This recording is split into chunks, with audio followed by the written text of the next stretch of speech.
Si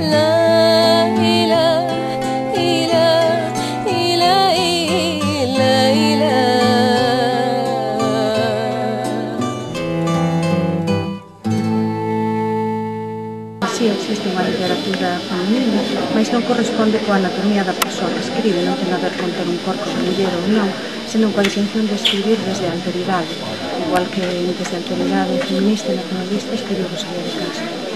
No século XXI, as escritoras aínda precisamos reservas específicas para transitar pola literatura, como as especies protegidas, porque apenas aparecemos en encontros ou en antoloxías que non se organicen con ese obxectivo específico, o de visibilizar as autoras. Estas autoras seleccionadas tenden a perder o posto en canto morren.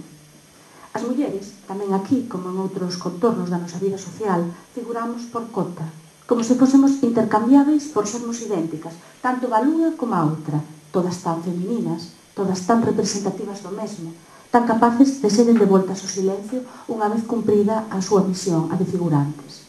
Nos casos, os encontros literarios reúnen un grupo mixto, de xeito que unha serie de escritores tratan distintos temas relativos á súa obra ou aos seus intereses intelectuais, mentres que un apartado específico inclúe o versátil asunto da literatura feminina. Xa saben que se existe, se non existe.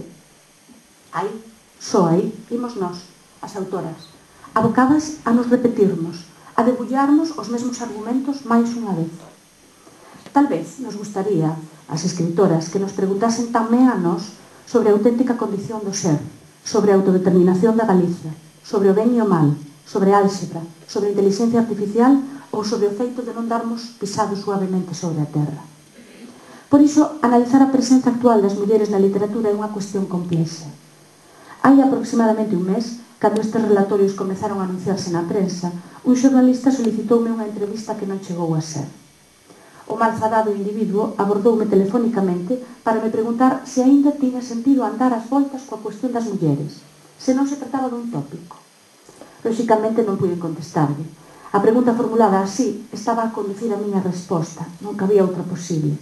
Ademais, era moi difícil contestar por teléfono, rapidamente, e con pouco interese que os medios de comunicación poñen nos matices, cando esta é, ante todo, unha cuestión de matiz. O debate sobre a presunta existencia ou inexistencia dunha literatura en feminino non debe reducirse á trivialidade, como se un grupo de mulleres desaforadas decidísemos tomar por asalto a literatura e a partir dese momento desconsiderar o traballo dos homes ou sobrevalorar o traballo das mulleres ou, como no deporte, competir por separado. Na maioría dos foros onde se aborda, este debate está condenado ao fracaso porque responde a unha actitude superficial que está a simplificar a noción de xénero. Son poucas as mulleres que escriben? Certamente. Ten sexo a mente? Probablemente non. Non compre logo recoñecer a visión de xénero na literatura ou nas artes? Si tal. Mais pode volverse esa especialización en si mesmada en contra das escritoras, como en xeral en contra das mulleres artistas? Pode.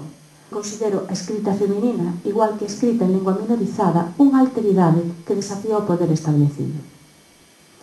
Se consultarmos a listaxe da Asociación de Escritores en Lingua Galega, que, moi ilustrativamente, xa que está aquí o seu presidente, aínda non se chama de escritores e escritoras, e aproveito para pedirlo máis unha vez en público.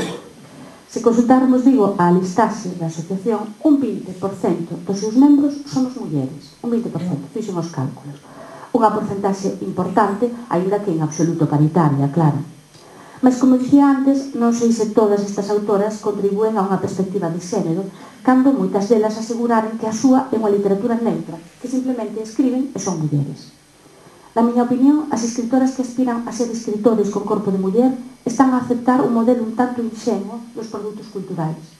Un modelo onde a virtude sempre vence e que realizar un bo traballo será finalmente respetado por todos, como nos contos bonitos. Que as mulleres entraron nas librarías e cobraron forza como destinatarias e xusto nese momento, e non por casualidade, a escrita de mulleres catapultouse no mercado editorial.